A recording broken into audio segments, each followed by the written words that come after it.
Ibu Ani. Jadi dari hasil pemeriksaan anamnesis tadi, saya mendapatkan bahwa Ibu Ani menderita penyakit kulit. Jadi sebentar kita akan melakukan pemeriksaan korokan kulit, di mana saya akan melakukan pengorokan pada luka Ibu menggunakan alat seperti skalpel ini. Lalu kita akan membaca hasil korokannya itu di bawah mikroskop ini, Ibu. Nah, Ibu tidak perlu khawatir karena semua hasil pemeriksaan ini saya jamin kerahasiaannya, dan juga apabila mungkin sebentar ada rasa yang kurang nyaman, Ibu katakan saja, tetap Ibu tidak perlu khawatir karena saya jamin keamanannya ya. Di sini Ibu berhak menolak, tetapi saya anjurkan Ibu Ani untuk melanjutkan pemeriksaan ini karena ini sangat penting untuk menegakkan penyebab apa yang menyebabkan terjadinya penyakit gatal-gatal yang Ibu derita. Bagaimana Ibu? Apakah Ibu setuju melanjutkan pemeriksaan? Iya, setuju dong. Baik Ibu. Jadi sebelum melakukan pemeriksaan, di sini ada alat-alat yang telah saya siapkan. Di sini ada jarum inokulasi, kemudian ada larutan KOH 10%, kemudian ada spidol permanen, ada kapas alkohol 70%, ada cawan Petri, kemudian ada skalpel, kemudian ada pipet tetes, kemudian ada kertas steril, ada cover glass, ada objek glass, ada amplop, ada surat pengantar. Kemudian di sini ada baskom berisi larutan lisol 5%. Kemudian di sini ada tisu, ada mikroskop binokular, dan ada sarung tangan steril, dan juga ada tempat sampah medis. Nah, setelah menyiapkan alat, di sini kita melakukan penandaan pada bagian kaca objek dengan nomor registrasi dari pasien atau data pasien. Di sini kita tandai menggunakan spidol permanen. Nah, ini juga dilakukan pada bagian cawan Petrinya. Nah, setelah itu kita persiapkan pasien. Permisi Ibu, Ibu silahkan duduk dengan rileks dulu di sini. Ibu persiapkan dirinya dulu. Saya akan melakukan cuci tangan sebelum melakukan pemeriksaan ya. Kemudian di sini kita lakukan cuci tangan 6 langkah.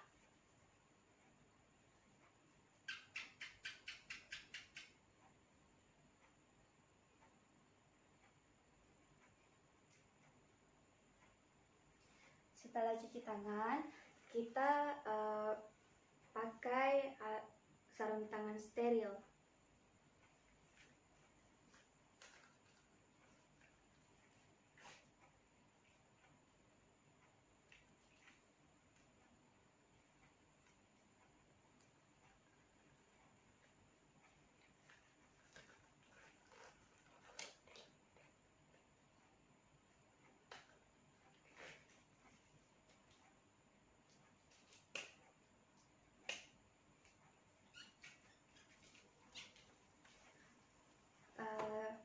Permisi Ibu, kita lanjutkan pemeriksaannya ya. Silakan diangkat dulu baju Ibu, tangan baju. Baik, diletakkan di sini tangan Bu.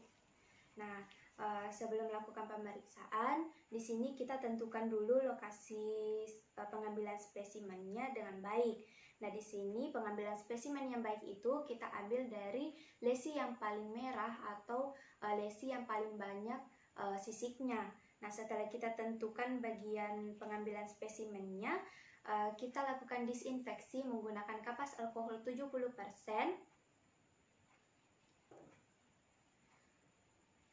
Ini dilakukan dari daerah tengah sampai ke bagian tepi dari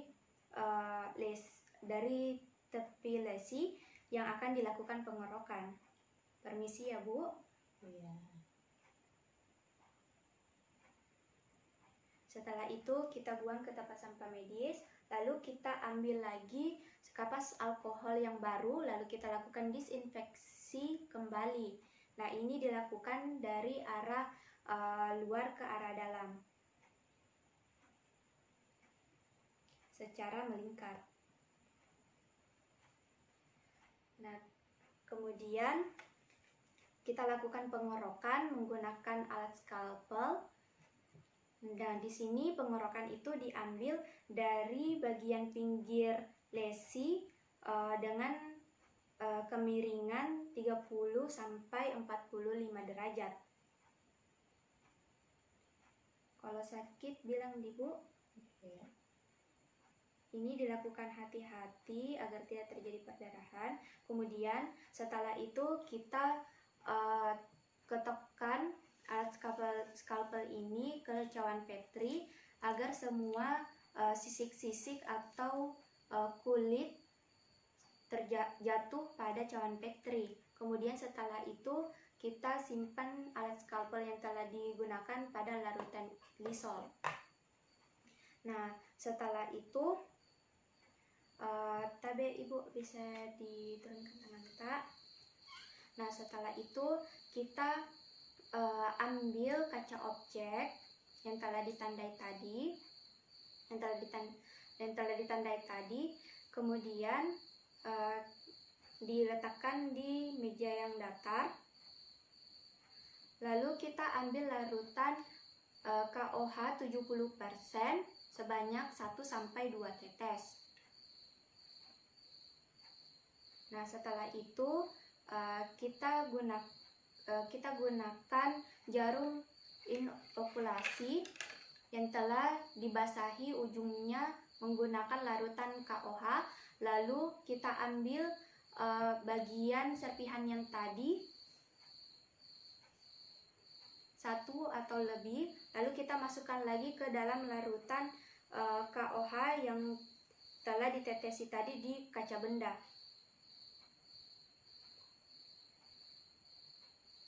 Nah, setelah itu jarum inokulasinya itu dibuang ke larutan lisol 5%, lalu kita tutup menggunakan kaca penutup atau cover glass. Nah, pada saat melakukan penutupan itu dilakukan secara hati-hati agar tidak ada udara dari kaca objek dengan kaca benda. Setelah itu kita taruh ke meja mikroskop. Nah, setelah itu kita siapkan kertas steril yang tadi, lalu dari hasil sampel kerokan yang ada di cawan Petri itu kita pindahkan ke kertas steril. Nah, setelah itu cawan Petrinya diletakkan di larutan lisol 5%. Lalu hasil spesimen ini dilipat dan dibungkus dengan erat.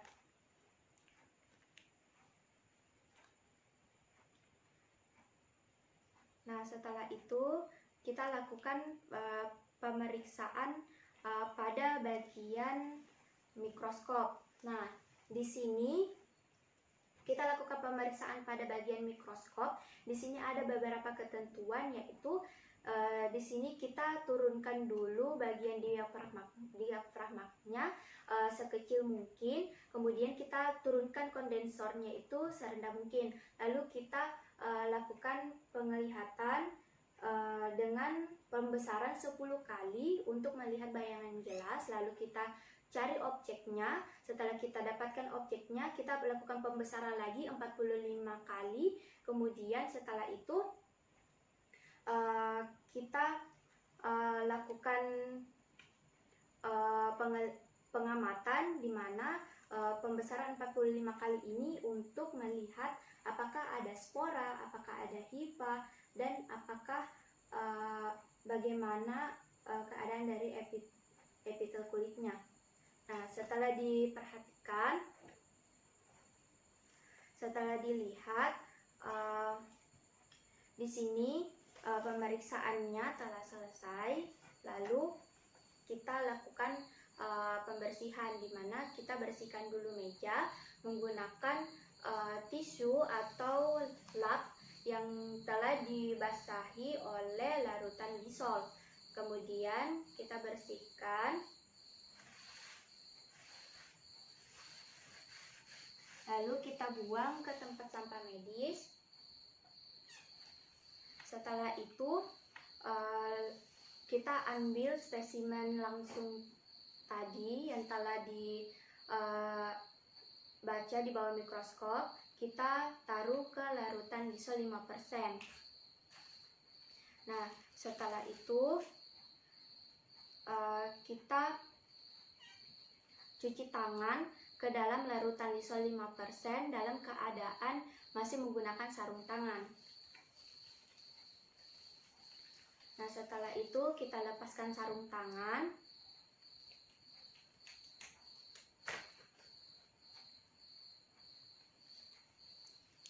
Lalu kita buang ke tempat sampah medis. Nah, setelah itu kita lakukan cuci tangan asepsis kembali. Kita lakukan cuci tangan 6 langkah.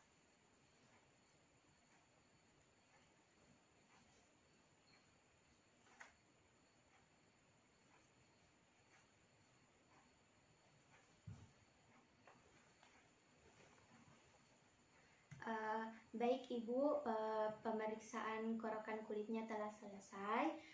Sebentar saya akan membawa hasil pemeriksaan ini ke laboratorium. Ibu silakan menunggu hasilnya ya. Iya, Dok. Terima kasih Ibu, semoga cepat sembuh ya Bu. Iya, sama-sama. Isi. Iya Bu. Nah, selanjutnya kita lakukan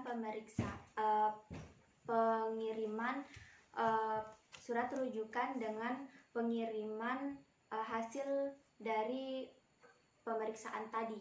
Nah, di sini kita periksa dulu pada bagian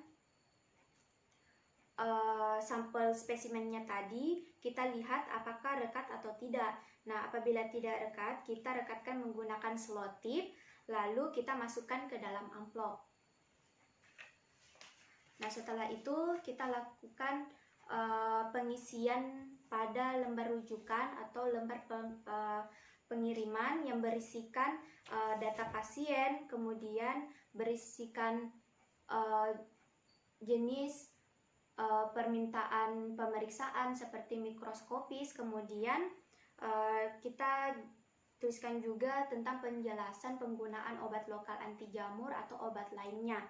Nah, setelah itu kita lakukan pengiriman ke laboratorium. Dari hasil pengamatan kita lakukan pengiriman itu menggunakan suhu kamar, lalu kita kirim bersama dengan surat rujukan tersebut.